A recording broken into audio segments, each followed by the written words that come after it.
Merry SQUATCHMAS, everyone. On day 7, we looked at a Canadian coin put out by the Royal Canadian Mint that featured Sasquatch. Today, we're going to look at something else that will feature Sasquatch. At this time, though, it's going to be a stamp that was put out by the Canada Post Corporation. They actually did more than one stamp. They did a series of 4. We're going to focus on the Sasquatch stamp, of course. And we're going to start with looking at the actual package that it came in. Now, many of these stamps are for sale on eBay and elsewhere, but it can be challenging to find the really cool packaging that it came in. So I'm going to put that up on the screen so you can see it. How cool is that? Legendary creatures. They even put a little footprint there below the word creatures. And at the bottom, underneath the fire with the eyes, a series on Canadian folklore. When we open up the package, you can see the artwork is beautiful. Let's start with the introduction. The wolf in Little Red Riding Hood, the giant in Jack and the Beanstalk. You probably haven't believed in creatures like this since you were too small to tie your shoelaces. Now you're too old enough to know better. That's not to say you don't get spooked anymore. There are lots of frightening animals out in the wilderness to make a person believe in monsters in the middle of the night, if only for a minute. But real monsters? That's just kid stuff. Well, before you decide once and for all that monsters are pure fairy tale, ask yourself why so many incidents involving monster-like creatures have taken place right here in Canada. If the Sasquatch, for example, is just a wild fantasy, what is making all those huge footprints on the west coast? And if Ogopogo the lake monster doesn't exist, have hundreds of sensible people been having the same hallucination? Most scientists, of course, will say, if there's no specimen, there's no such animal. But scientists have been wrong before.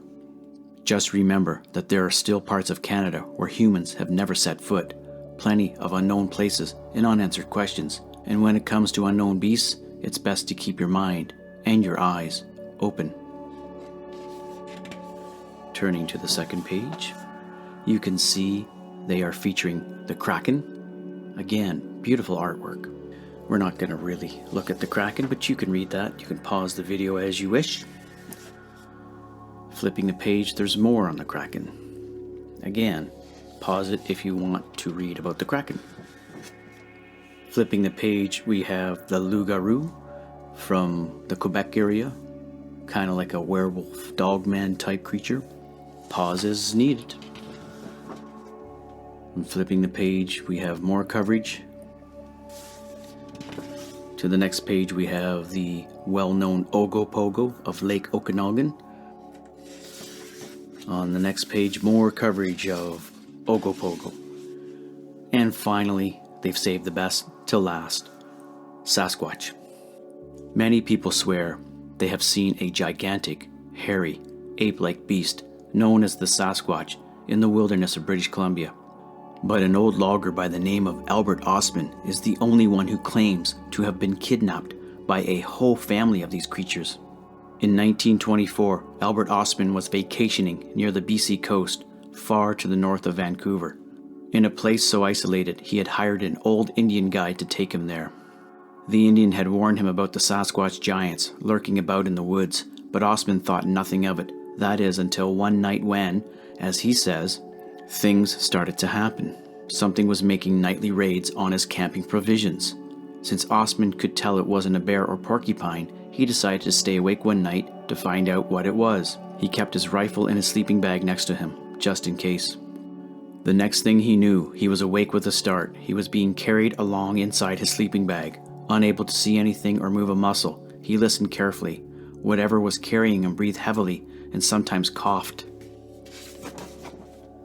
especially when walking uphill. After what seemed like hours, Ostman was dropped to the ground, slowly emerging from his sleeping bag. He saw in the early morning light 4 creatures he knew were Sasquatches. They were like a family, chattering away, an old man, an old woman, and a boy and a girl. The 2 young ones seemed afraid of the stranger, and the old woman didn't appear too pleased with what the old man had dragged home. "What do you fellows want with me?"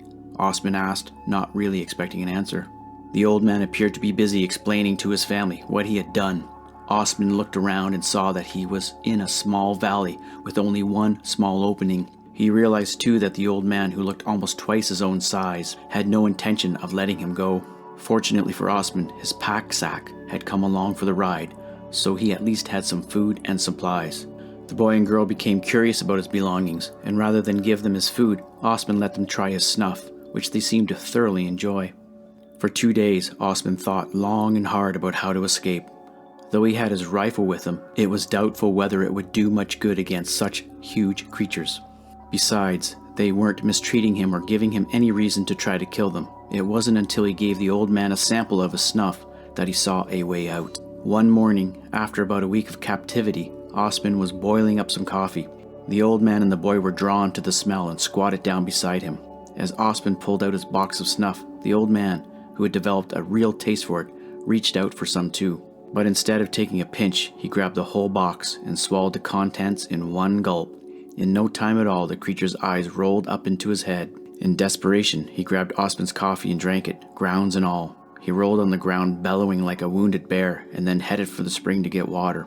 Ostman reacted immediately, snatching up his belongings and running for the opening, with the old woman in quick pursuit. He fired a shot over her head, and when he looked back, there was no one in sight. The next day, Ostman staggered out of the bush into a logging camp. When the startled loggers asked who he was, he just pretended to be a prospector who had got lost. Ostman eventually arrived back in Vancouver, but didn't tell anybody what had happened to him until more than 30 years later, when he swore his story on oath to a magistrate. Albert Ostman had been warned about the Sasquatch by his Indian guide for good reason. Legends told for centuries by the Indians of the Pacific Northwest have portrayed the creature as a kidnapper and even a cannibal.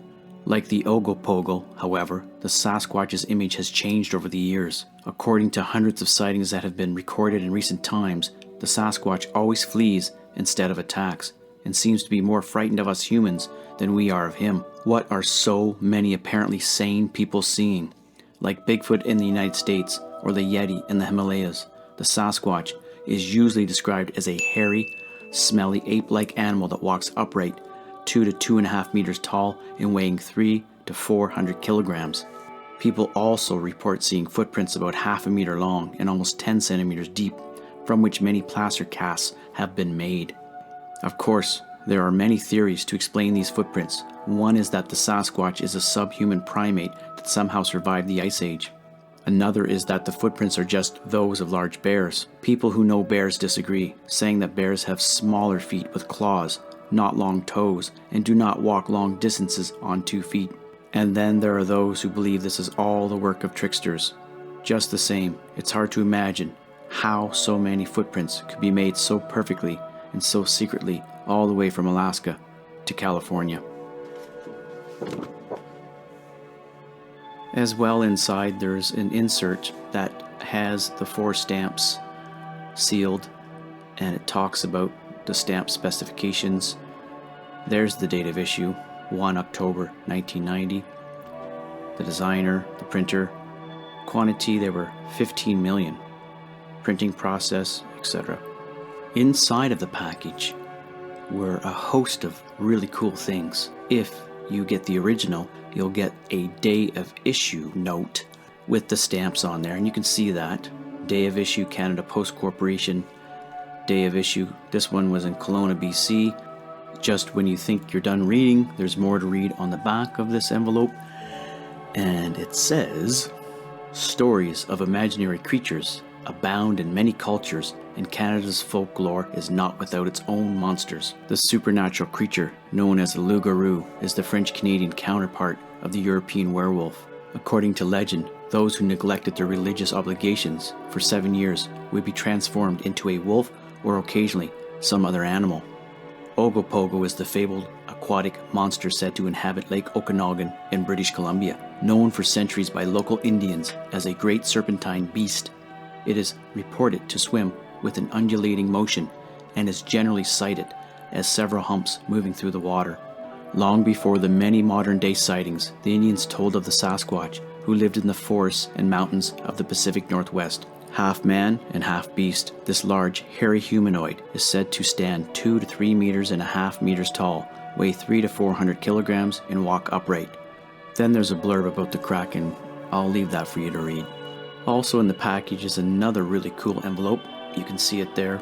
There's some interesting artwork of a Sasquatch in a seated position, and above that it says legendary creatures. Quite nice. When we open up the last inside flap, it gives us some information on the designer, the art director, illustrator, text, research, coordination, printing, etc., etc. It also tells us some information about who made it and things of that nature. And finally, the very last page, as you can see, says, "From countless tales of monsters lurking beneath the waves, of ape men roaming the mountains, or of werewolves terrifying frightened villagers, 4 have been chosen by Canada Post Corporation for a set of stamps on legendary creatures. This book recounts typical sightings of 4 strange creatures: the Ogopogo from Okanagan Lake, the Kraken from the ocean waters surrounding Newfoundland, the Sasquatch from the Rocky Mountains, and the Loup-garou from Quebec. The stamps, issued on 1 October 1990, are the first in a series devoted to Canadian folklore." Also inside of the package, there was an individual page that was a description of what's contained in the package, and I'll show you that on the screen, and I'll read it. Legendary creatures.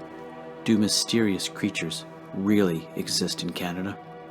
Read all about Joachim Kret, who didn't believe in werewolves until one day a stranger came to town, or about the Kraken, a frightful sea monster dismissed as imaginary until one fateful day in 1873.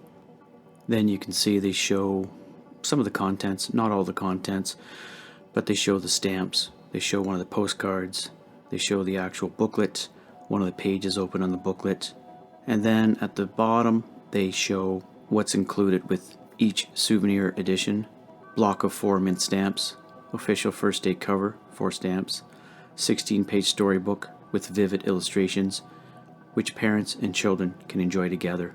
Cost at the time, $7.95.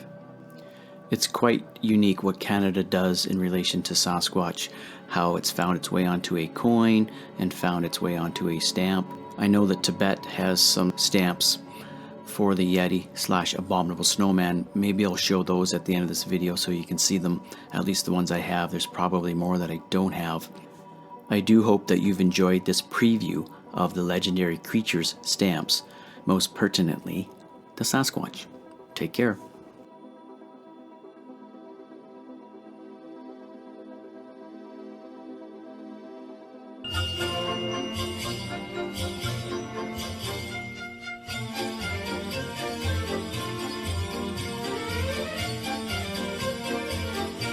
Please support this channel by subscribing and leaving comments. Stay well, stay safe. Here's wishing each and every one of you a wonderful holiday season. Merry Squatchmas, everyone!